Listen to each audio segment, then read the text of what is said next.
Good morning. Thank you to everyone that's joined us today. I suspect some of you are just coming in now, so I'm going to slow it down a little bit and just give you a couple of seconds to get in. Thanks for joining us for the London Progression Collaboration's third and final event of National Apprenticeship Week. I'm sure some of you are feeling fatigued now and you're pleased that we've got to Friday. My name is Jack Shaw. I'm a Senior Account Manager at the London Progression Collaboration, and we'll be joined by three brilliant panellists today to talk about the importance of making full use of your apprenticeship levy, and whether you're a kind of large business, and Helen and Jonathan will be speaking to those issues, and you kind of want to make the most out of your apprenticeship levy and you don't want it to go back to the Treasury, or whether you're a small business and you might want to access that funding for the first time, for example, or you might not really know anything about the apprenticeship levy. And Shilpa here, the brilliant Shilpa, is an SME, and she'll be talking to that today. Before our panelists introduce themselves, just some housekeeping rules. Please put your questions in the Q&A function. We'll come to those in the second half of the event. Thank you to those that have already submitted their questions. Some of them brilliant questions. We've already had a cheeky look at them already. And please make sure you follow the London Progression Collaboration on our social media channels. So that's London Progression Collaboration on LinkedIn, and then on Twitter, that's at LPC_progression.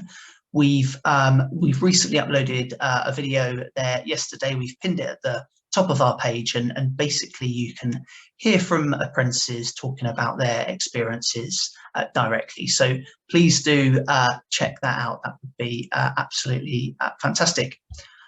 So Helen, shall we start with yourself, really introductions? Can you give us a kind of a short overview about who you are, your organisation, and its kind of its role in the apprenticeship landscape?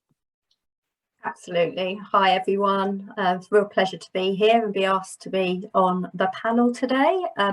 So I'm Helen Jeffrey. I am the Early Careers Manager for Mighty Group.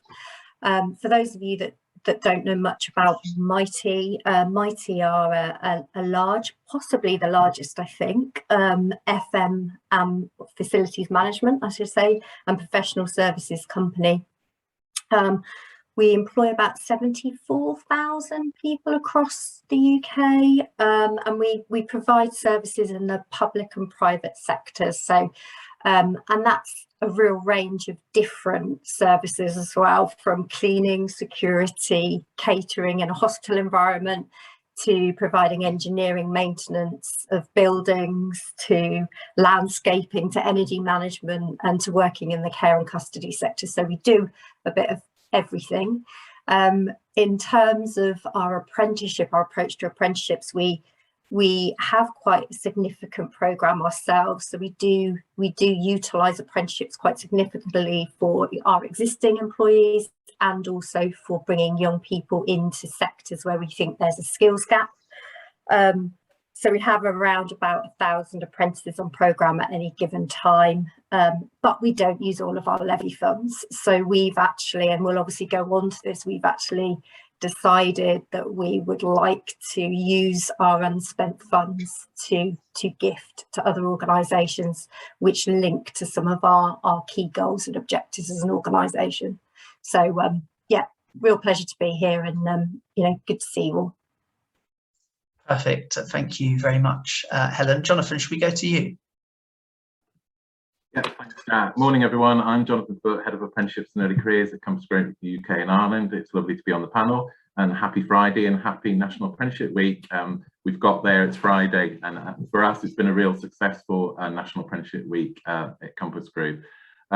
For those that don't know about Compass Group, we are the largest contract catering organisation in the world. In the UK, we employ around 45,000 staff. Apprenticeships are right at the heart of what we do at Compass Group in terms of the skills development for our existing employees, but also for the attraction of new talent to our business via an apprentice vacancy route.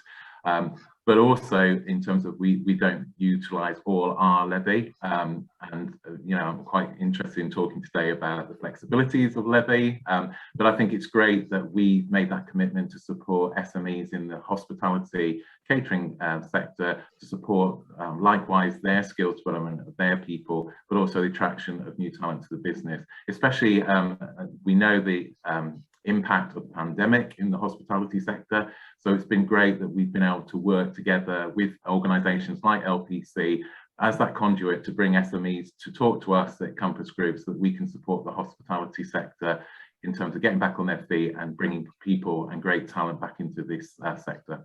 So looking forward to the discussion today. Fantastic, brilliant. That was brilliant, Jonathan. And Shilpi, yourself. Brilliant. Hi, everyone. My name is Shilpi Barma. I'm the Managing Director for Wallfinch, Harrow and Brent. So it's a domiciliary care company. So we are on the other end of receiving the leave payment and the benefits that as a small organization that I get. So just a bit about myself. So I worked in banking for 20 years. And before I, decided that I want to start up my own business in care. So it's a domiciliary care wherein we provide care in the client's house.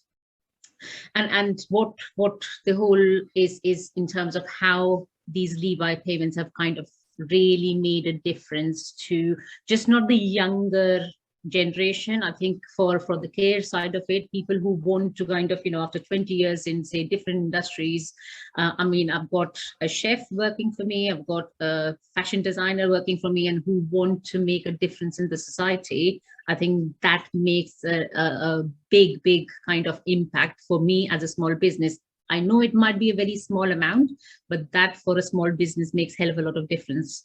But I'm really looking forward to today's session. Thank you. Thank you, Shilpi, and I think all three of you touch on themes that I'm sure we will come to.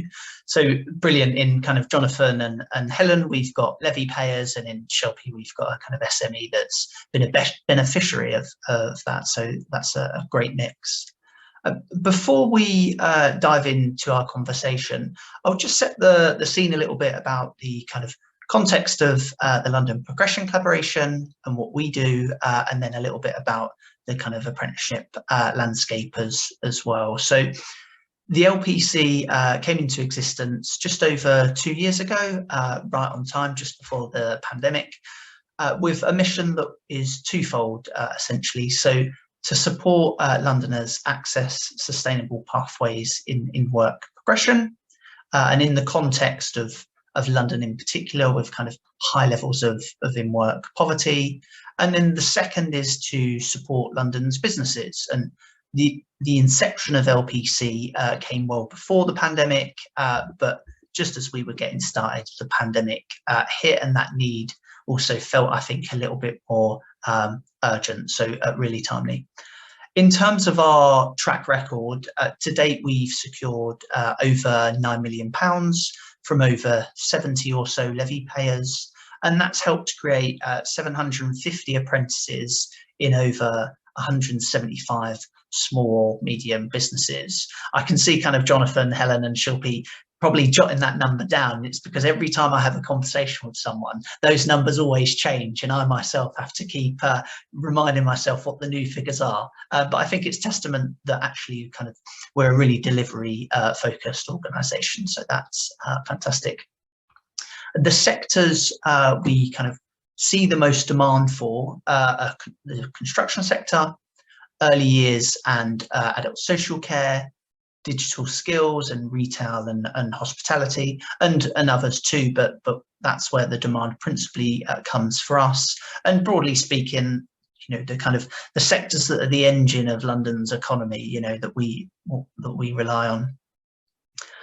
In terms of apprenticeship levy transfer in particular, it's a really powerful tool to support apprentices and apprenticeships, but too often employers aren't able to make a full use of that. And again, I know we're going to come to that and cover much of that ground. The LPC exists essentially to fill that gap.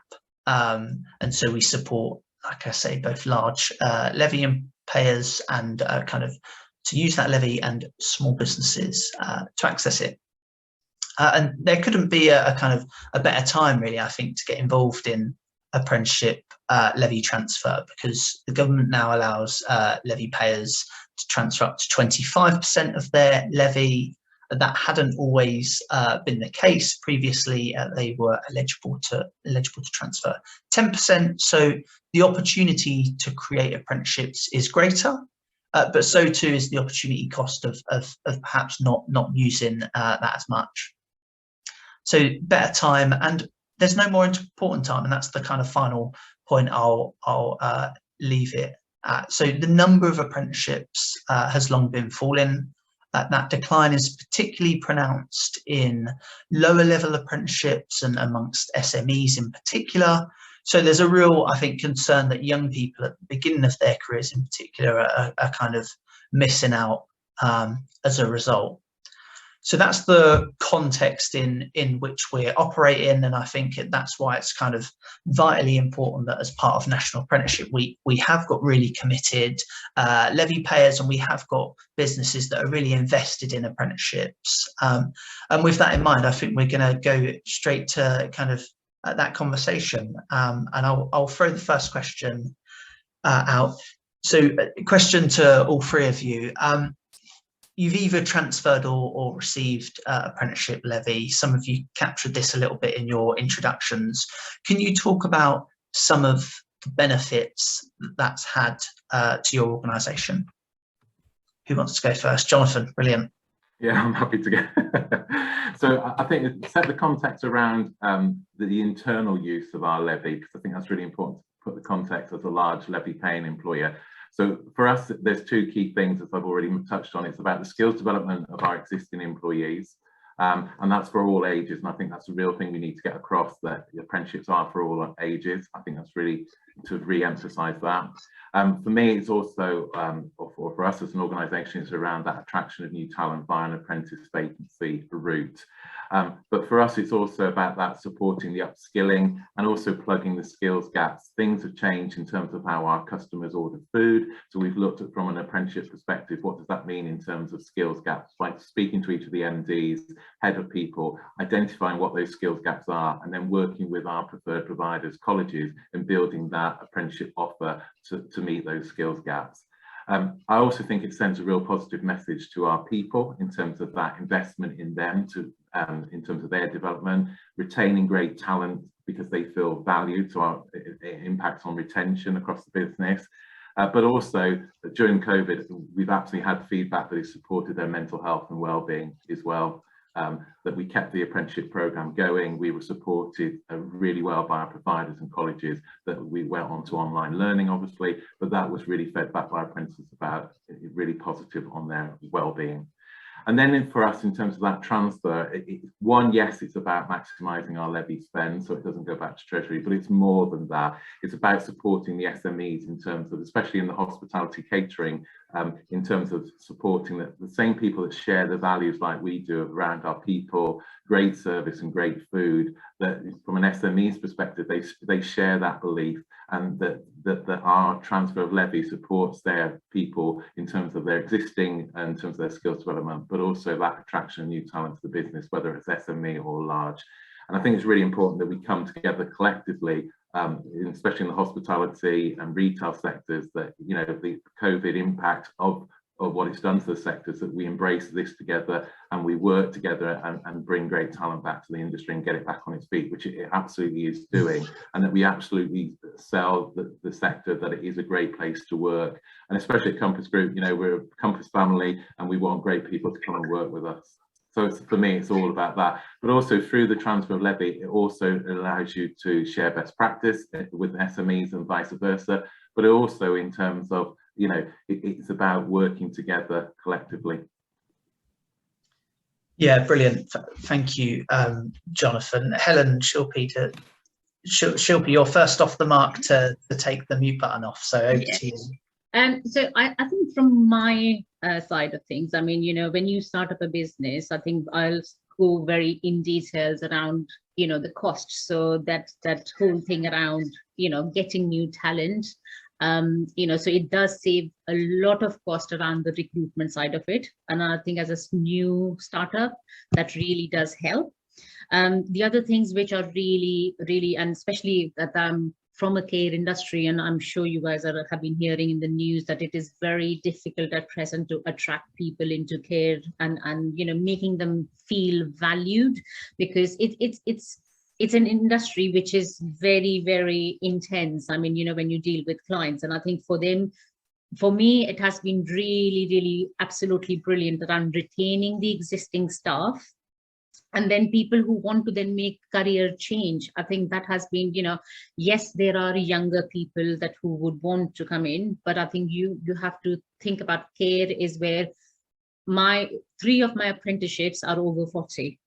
Okay. And they have come from different industries, but at a level that obviously if I start them at the base level, it's not going to be enough income for them. But that if you have them on the apprenticeship, I think you can give them the money, and it's actually saved, for them as well, it's given them the career that they want to kind of, enjoy as well. So yeah, so for me, cost, definitely a savior on cost, career growth, attracting new business and retention. Brilliant, thank you, Shilpi. That's really helpful and useful to hear that. And I've kind of spoke about younger apprentices in the kind of introduction, but you're taking on older apprentices, and Jonathan, you've talked about that importance as well. Helen, is there anything you want to add? Oh, well, there's quite a lot of alignment actually on a lot of the points that were made. So sort of I'll briefly just sort of summarize, sort of the benefits to us, I suppose. Like Jonathan, we do use our own levy funds internally for upskilling and multi-skilling our employees. And I think the benefit of that to us as an organisation is that you actually see quite a lot of career progression and social mobility through the business, and actually that helps us grow our internal talent pool, which is fantastic. And I think the other thing for us in terms of the benefit of apprenticeships is around, because we have quite a lot of different sectors that we work in within our organisation, in particular things like engineering. We've got quite a big engineering part of our business, and we've got an ageing population within that area. And I think what obviously apprenticeships allow us to do is create that future talent pipeline.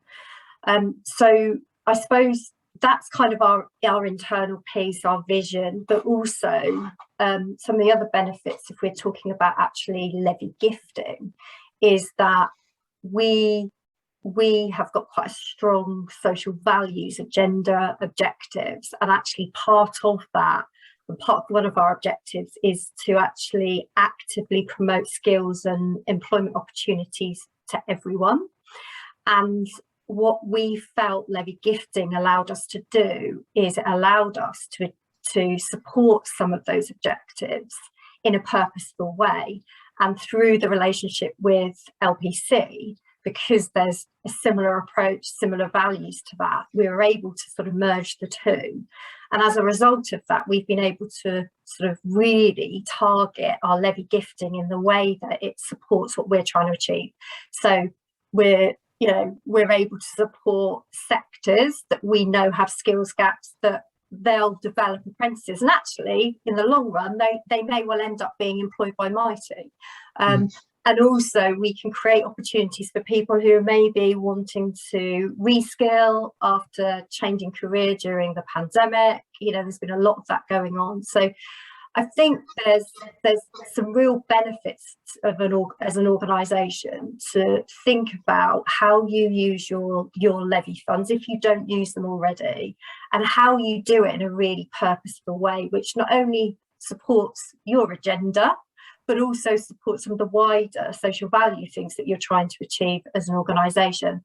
And I suppose internally what we found as well, which I think is some of the points that have been made already by the panel, is that we also see that it by providing some of the opportunity to go on apprenticeship, I think it retains people for longer, engages people, it motivates people, and actually as an organisation you actually really see the benefit of that. Thanks, Helen. I'm kind of frantically scribbling down notes because you're all saying such good things. I've got lots more questions to ask you. I just want to pick you up on the addressing the skills gaps point in a little bit more detail. I think all of you come from different or face different skills challenges. Shilpi, you from kind of adult social care. Helen, you've mentioned about kind of your organisation Mighty's kind of interest in driving 5G infrastructure and the kind of the importance of digital skills. And kind of from our end, in the kind of last year in London, in every 100 apprenticeships that's been created, we've created more than one of those, which is quite a big feat for a small but growing organisation in the context that there's kind of thousands of London businesses. And I think that just goes to show that actually apprenticeships, if there's a really concerted effort to kind of make best use of them, they can really kind of be impactful when it comes to addressing some of those skills gaps. So can you just kind of speak to that in your own organisations? And Helen, maybe you should go first this time, so you don't draw the short straw. No problem. So I suppose one of the a good example I think I could probably give within our organisation of sort of, I suppose, how that's worked is we've actually gifted funds to a telecoms organisation to employ 15 engineers to obviously support the whole kind of rollout of sort of the infrastructure around 5G. And we've actually got a telecoms business, and part of our telecoms business is desperately trying to ensure that there is the skills required for the future.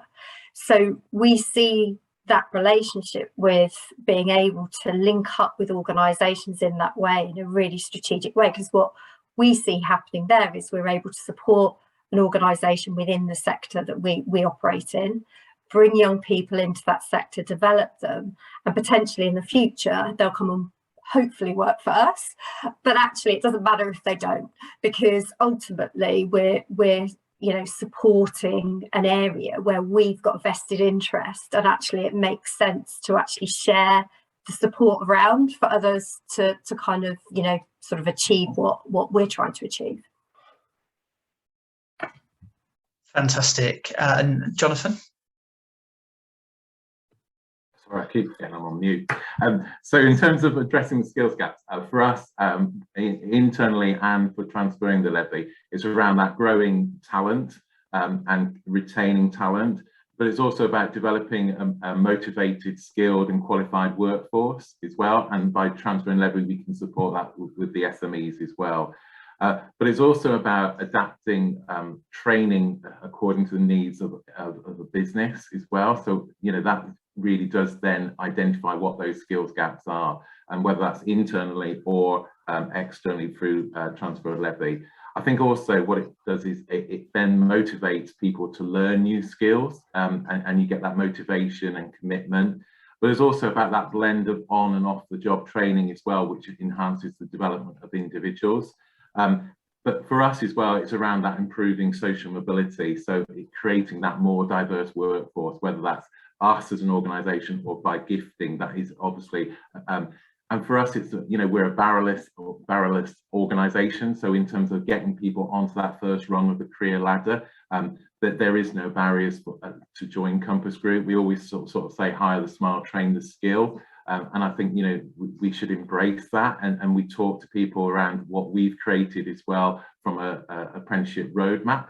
So, we've looked at all the job roles and the functions within Compass Group, and we talk to SMEs when we're talking about gifting our apprenticeship levy in terms of what our offer looks like, taking someone from level 2 right through to degree now, not only in culinary but in front of house. And we've looked at IT digital solutions roadmap of we want people to understand that there's more to Compass than just food. There's the procurement side of the business, and we've worked together with a provider to create a SIPS apprenticeship offer that again will take someone from level 3 right through to degree level. So I think it is about working together, creating that diverse workforce, but letting people know that there are entries to employment, whether it's a large organisation like Compass Group or an SME. Thanks, Jonathan. And I think that hire the smile, train the skill is a line that I'm going to pinch for you. So much appreciated.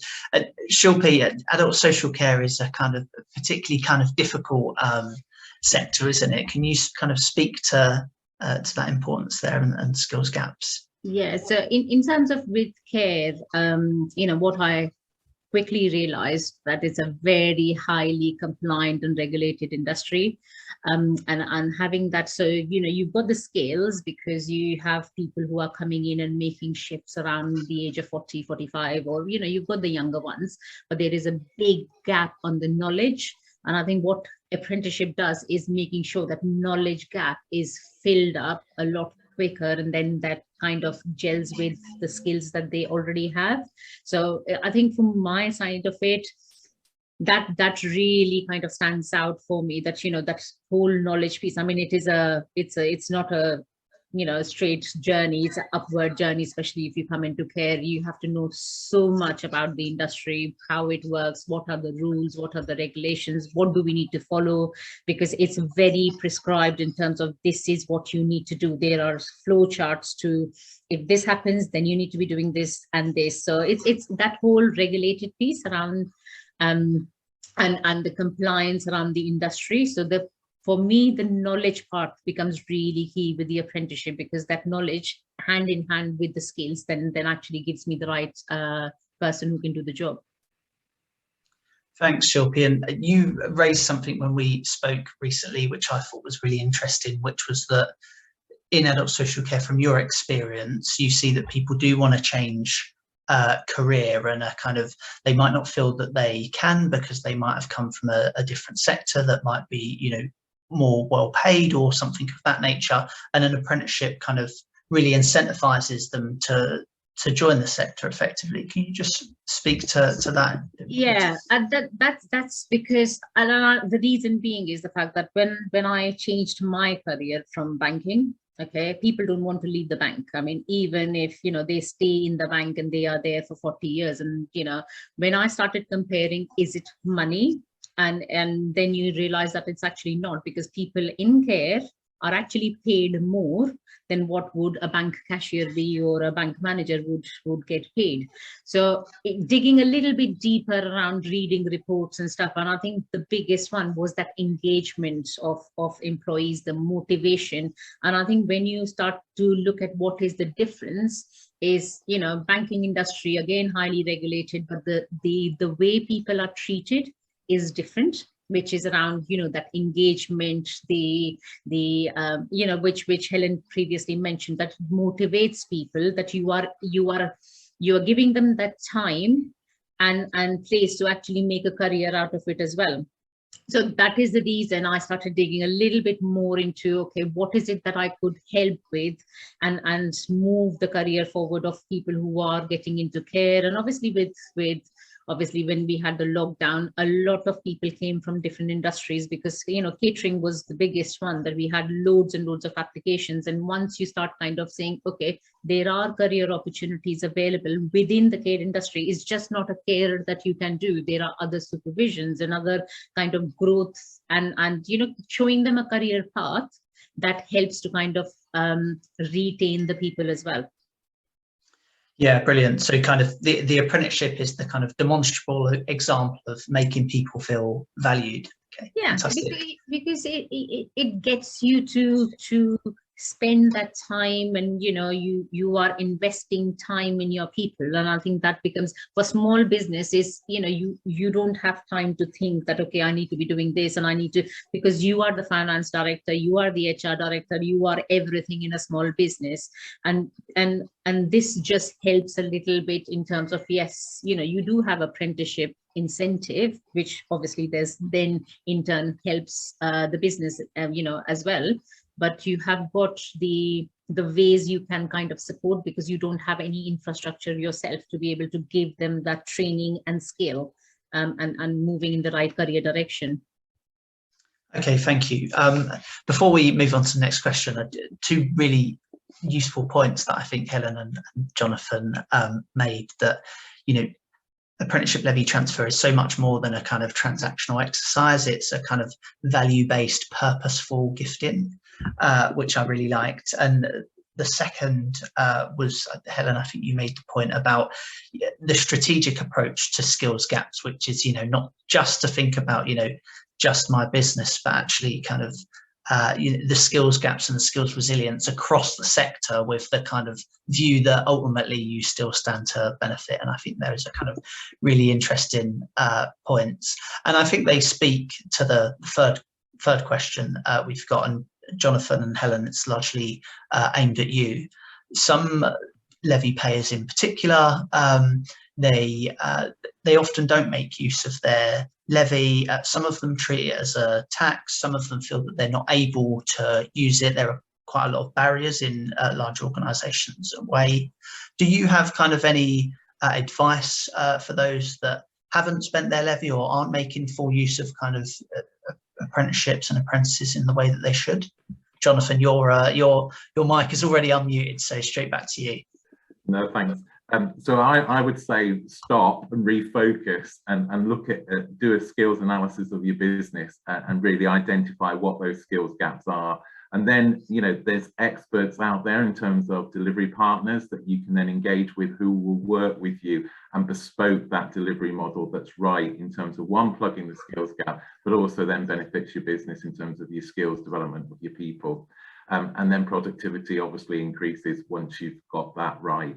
I also think that it's around also in terms of there's a lot of support out there. So in terms of to understand how you engage with an employer to transfer levy, if you're an SME or if you're a large employer, the support's there, like LPC. I think it's a fantastic conduit that brings together SMEs to large employers to start those discussions. And I think it adds that personal touch as well in terms of introducing that partnership, as we like to know it, and then speak to the employer that's interested in levy and to understand their business, understand their values and make sure that it's aligned to ours, but also then to support them in terms of any development or delivery partners that they're thinking of engaging with to help them develop the right skills for the development of their people.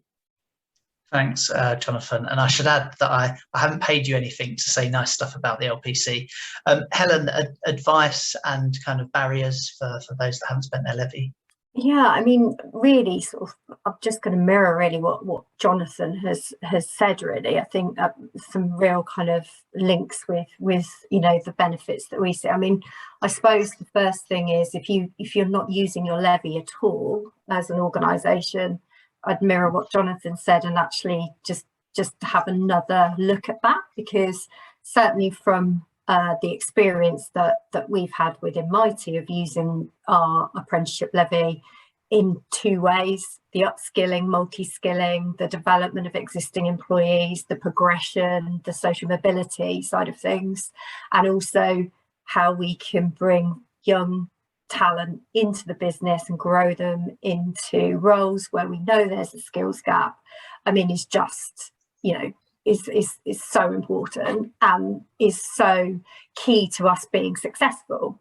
In terms of levy gifting, if you haven't sort of stepped into the levy gifting space, then again, I suppose the one thing I would say is we do use obviously a partnership approach. So we obviously have the relationship with LPC, we have other partners around different parts of the country as well. And that's worked really well for us as a large organisation, because essentially as an organisation, it actually isn't that difficult for us to do the transactional bit of gifting our funds. It's actually quite easy. The bit that's quite difficult is actually finding those organisations that you want to gift funds to, that they match up to your value set, your approach to gifting, your strategy. And actually what happens, and certainly our experience of working with LPC, is they do a lot of that advice and guidance, that information finding. They do all of that so that actually when they come to you with a levy gifting opportunity, all you have to do is look at the detail they've provided, and 9 times out of 10 it would have matched exactly what you're looking for. So I would advise organisations who are sort of looking into this space to actually consider going down the partnership approach. And we certainly benefited, and I'm going to obviously big up LPC as well, Jack, because, you know, genuinely it has helped enormously, because even though we're a large organisation, we still have the same challenges in terms of being able to resource this type of work outside of what we do within our apprenticeship space. So actually having that support is invaluable, and I think it's really made a massive difference. Perfect. Thank you, Helen. That's great.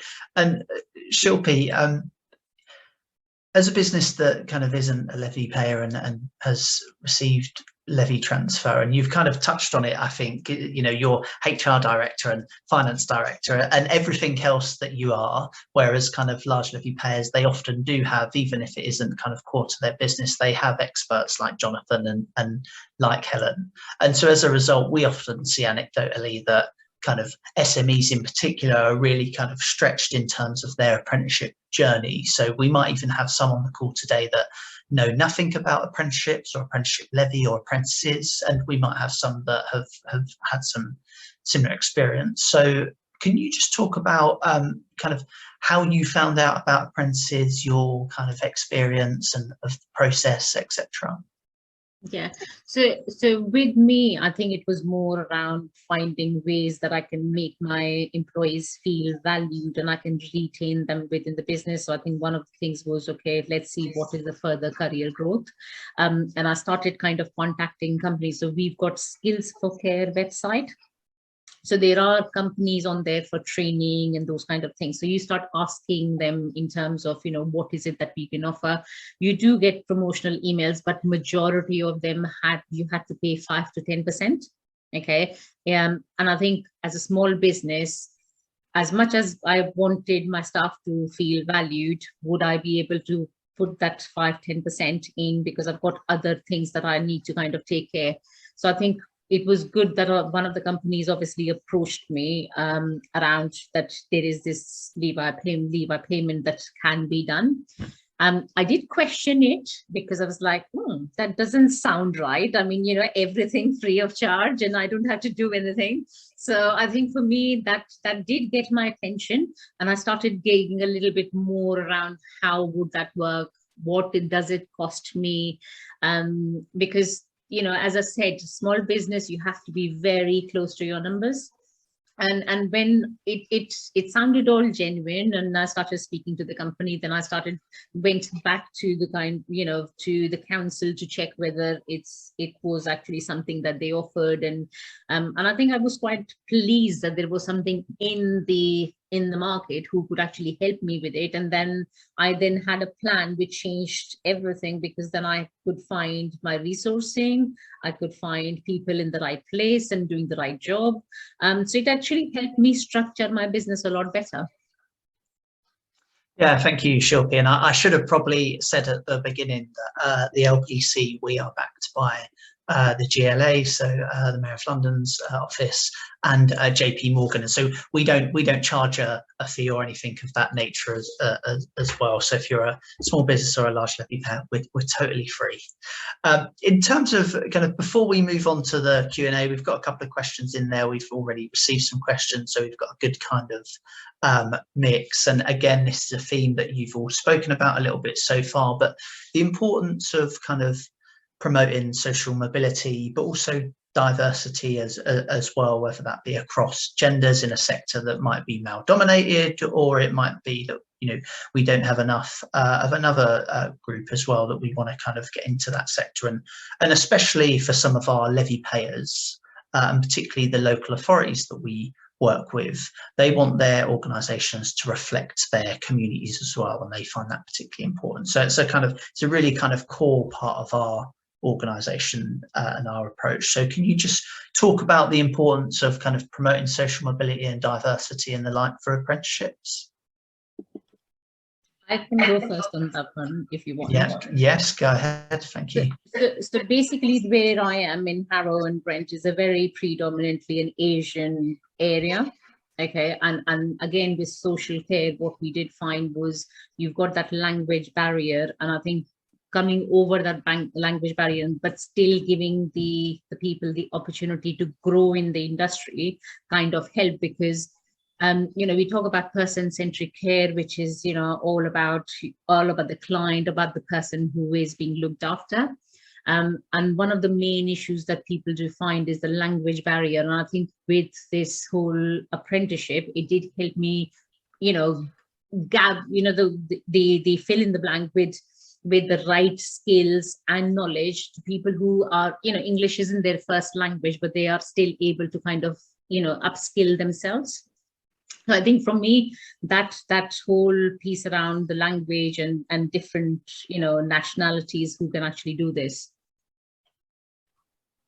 Okay, brilliant. That's really helpful. Jonathan, Helen, anything you'd like to add? Jonathan, go fire away.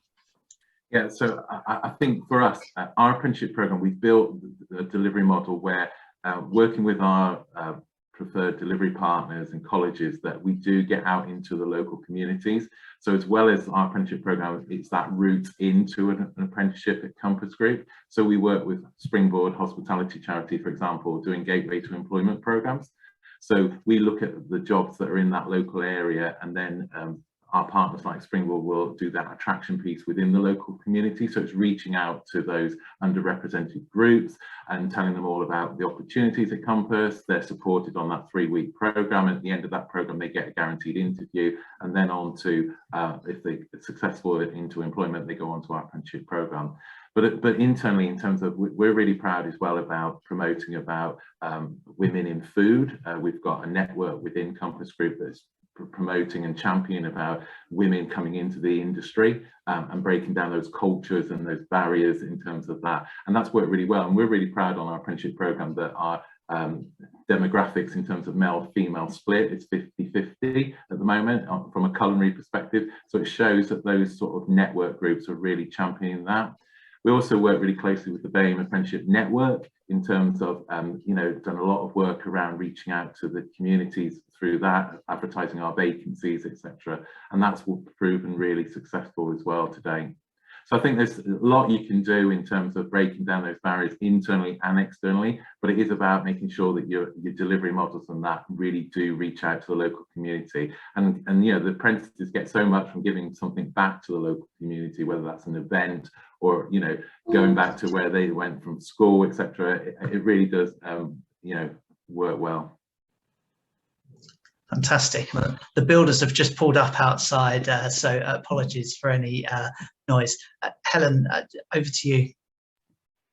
Hi, yes. I mean, it's quite a challenging area, this, I think, but I suppose some of the things are just maybe slightly different to the other panelists.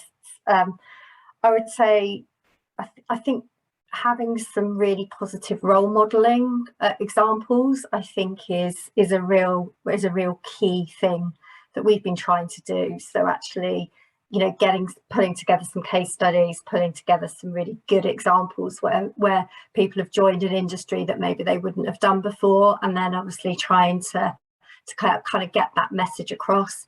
I think there's still something to be done wider in terms of career advice. And trying to get out that message around different professions outside of the standard ones that I think are promoted in schools. There's actually, is actually trying to open up a wider pool of different career options for young people. We also have something called the Mighty Foundation. So that's sort of our charitable arm of Mighty, and we have quite a lot of partnerships within that where we try to support underrepresented groups to gain access to work. So what we've been trying to do with our apprenticeship programs, particularly with our engineering, is to actually try and use those partnerships to again break down some barriers around entry into certain sectors, and we're starting to see some successes with that actually. So I think it is that whole partnership approach. I suppose the other thing I would say is through Levy Gifting, I think with some of the approaches that LPC take to the types of organisations that they work with and the sort of standards that they want those organisations to adhere to, I think that naturally again encourages that sort of whole sort of social mobility side of things, and diversity, and that can only help in terms of building relationships, I think. So yeah, Helen, I think you're absolutely right on that point. The kind of levy payers that we work with set out their kind of priorities, and they very often recognise that there are kind of challenges across sectors where their groups might not be represented. And we also see in a lot of our case studies that we maintain a very strong relationship with a lot of the apprentices that we've placed, and lots of them kind of say, well, I didn't think I was the right fit for the sector, or the sector was the right fit for me, or I would have never kind of envisaged joining this organisation. And kind of apprenticeships essentially unlocked that for them and made them kind of feel that was a more appropriate place. Fantastic. So that's our kind of first round of questions. We've got a couple of questions from the audience, so we're going to move on to kind of Q&A really in the last 15 minutes, and I think there's a really timely one in there around kind of I Higginbottom that says, as large companies transfer in levy, how do you kind of decide, industry, who you want to support, industry sector, supply chain, geography, locality, etc., which kind of, I think, speaks to what we're saying here about some of the priorities around social mobility. So one for you, Jonathan or Helen. So from my perspective, in terms of, we always firstly like to engage with SMEs from the hospitality catering sector for obvious reasons, in terms of that we really want to support getting the hospitality industry back on its feet coming out of the pandemic. But also, as I say, it's about sharing best practice as well to support that SME, and vice versa. I've learned some great ideas from talking to SMEs when we have those conversations about why they're looking to invest in their people, etc. So initially for me, it is around the hospitality and catering sector that we would prioritise first. Okay, thank you. And yourself, Helen? Yeah, I suppose a sort of key focus for us is, again, working with SMEs. So I think twofold really. So those that I suppose share a purpose or values with us that link to what we're trying to achieve. So skills gap in the future. But also, are they actually trying to achieve the same things we are in terms of, kind of the impact that they make, sort of from a social perspective, from an economic perspective, all of those elements of sort of the things that we're trying to achieve. And I think the other thing is really just ensuring that it comes back to this thing of gifting with purpose. So I think that's kind of how we approach, or how we select organisations that we would gift to. And one of the things I would say to that is, we do have our preference, but there have been occasions where we have gifted to organisations that maybe don't tick all the boxes of what's on our list, because actually we've been presented an opportunity and actually we just think it's just the right thing to do. So I think we do have a plan, we do have a focus, but equally don't let that put organisations off having a go at trying to get levy gifting from large organisations, because actually if your purpose is right and actually you're doing a really good thing, then 9 times out of 10 organisations will look at that favourably and actually give funds. So yeah, thank you, Helen. I think that's a really important point. And at the LPC, what we see is a kind of broad spectrum of kind of values-based gifting. Some will be very sectorally based, like you say, Jonathan, you'll kind of focus on hospitality. Others will focus on geography. They might be more interested in kind of supporting more deprived communities in London, or kind of different groups. So we kind of see a broad spectrum. And so if you're in a sector that might not necessarily see the kind of highest apprenticeship uptake, there are still levy payers that we work with, and because we've got a kind of very strong and broad network that will support kind of organisations regardless of their sector. So there's a lot of kind of flexibility in that, I think, which is a really good thing, and essentially allows SMEs a kind of wider pool of access. Fantastic. And in kind of in line with that, I think we've got another question here from a house builder, I think. So how do we encourage there to be less unconscious bias in industries that are stereotyped? And this house builder says they're already doing various social media campaigns and trying to change the kind of perception on their websites and how they kind of recruit and the language that they use. So that's often a barrier, I think, with apprenticeships, that kind of people might feel that they might not be ready for it, or it's not right for them because they read the apprenticeship and it might not kind of feel quite right. Can you just speak to those kind of concerns? Who wants to go first? So kind of, yeah, Jonathan, are you happy to go, or shall I rephrase? You go, Jonathan, you go. So for me, I would say it's around, I think Helen's touched on this, it's about having those role models that people can look up and think inspirational, that's where I want to be. And also it's, for us, it's around those initiatives like I mentioned about Women in Food. That is such a strong, powerful initiative that is really sort of broken down those barriers of people talking about their experience as a female in the culinary world, that's really impacted externally and internally about the opportunities. And I think it's just to keep doing those sort of things and changing the culture within your business as well, and people's viewpoints, etc. And I think it's just working at that and then building on, as I say, role models are key. Yeah, thank you. And Helen, do you want to add to that?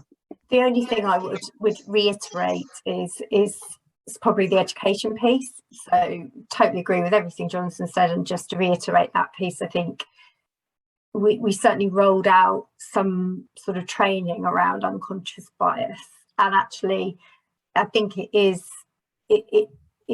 really valuable in actually educating and getting people to kind of look at things a bit differently. And I think if you could change your culture, like Jonathan said, I think that will make a big difference in terms of that, along with all of the other things.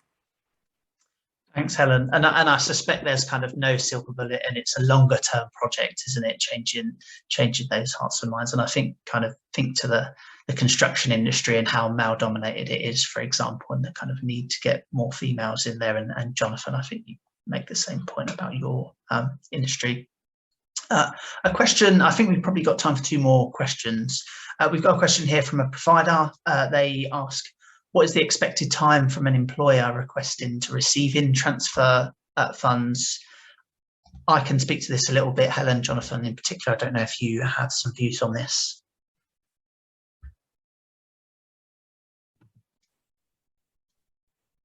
Yeah, Jonathan, you've unmuted first again, so fire away.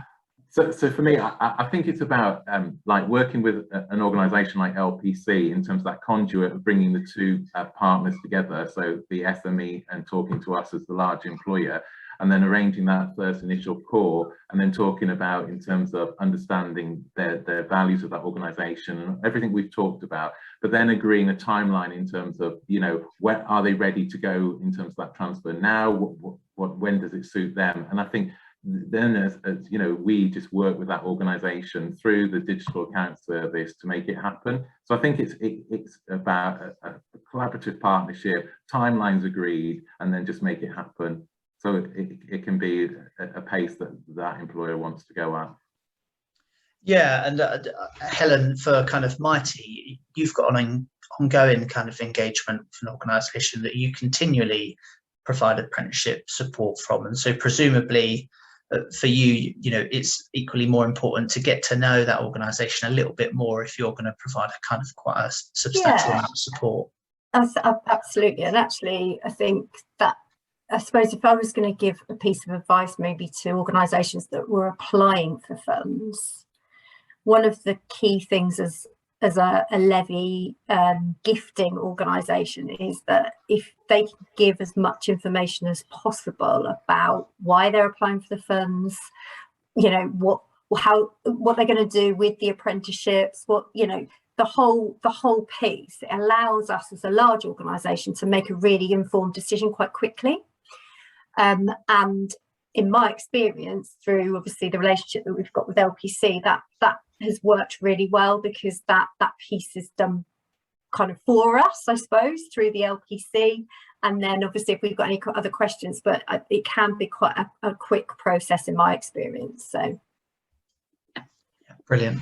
And a final question, really, I'm conscious of time, and it's around transferable skills and the role that apprenticeships play in that. Shilpi, you made some really good points about a lot of the people that you've kind of supported with apprenticeships have not come traditionally from the sector. Can you just talk a little bit more about apprenticeships in creating those transferable skills? And secondly, Helen, I suspect you've got lots of views on this, given the kind of the real range of sectors that you cover. Yes, I think as a small business, the advantage I've got is I don't have to go through a hell of a lot of paperwork to kind of do things. So it's a lot of one-to-one time. And I think when you start recruiting, you kind of see the potential in people because the way they talk, the way, you know, they conduct themselves. And I think what this does is more around offering that equal opportunity to everyone, and whoever then wants to then take it to upskill themselves, then really does help. I mean, I've got one person who used to be a fashion designer, and then she's made a career change altogether into, and the way how again comes to how the employee feels valued. Do they see if there is a career in there or not? Do they, then you can actually kind of retain them. And then I think it's very difficult for people from a different industry coming to care, wherein obviously there is a already, it's not as if they're going from fashion to banking or fashion to catering. You know, it's an industry which is not kind of looked at really well, and we do come across a lot of issues around recruitment. I think all these different people that I've recruited are actually one from catering, one from fashion, one from car sales. So it's giving them that opportunity to make that progress in their career that definitely helps. Brilliant, thank you. And Helen, do you have anything to add to that in kind of last 60 seconds, really? Okay, so I think the only thing I would say is that in my experience, what has impacted people the most, maybe not full transferable skills, but it's more to do with building confidence and developing those kind of more sort of soft generic skills around better communication skills, but you know, giving people the confidence to actually then continue their studies or move into a higher paid role, or to get the promotion that they've always wanted because they haven't got the kind of confidence to do that. And I also think there's because of the apprenticeships have the functional skills element, the maths, English, IT in some cases, that again I think develops those core skills that are required in all jobs regardless of what it is. So I do see that there are real benefits in allowing people to make the moves because of the skills that they develop, which are a bit more generic. Yeah, brilliant, thank you, and completely agree. Sorry, Jonathan, that we haven't got any more time to come to you, I'm afraid. I feel like we could speak for another hour, and that the hour has already gone really quickly. So I think I'll bring this to a close. In the last hour, we've really heard kind of whether you're a small business like Shilpi, or you're you represent a large business like Jonathan or Helen. There are kind of innumerable reasons to kind of get involved with Apprenticeship Levy and how that can kind of help and support your organisation. So my kind of my call to action, as it were, is if that is something that you're interested, then the LPC is on hand to help you, and we're happy to have that conversation. So thanks very much to our brilliant panelists, Jonathan, Helen, Shilpi, you've been fantastic. Thank you to our audience for your questions. I'm sorry we couldn't get to them all. There were lots of good ones coming through. And thank you very much.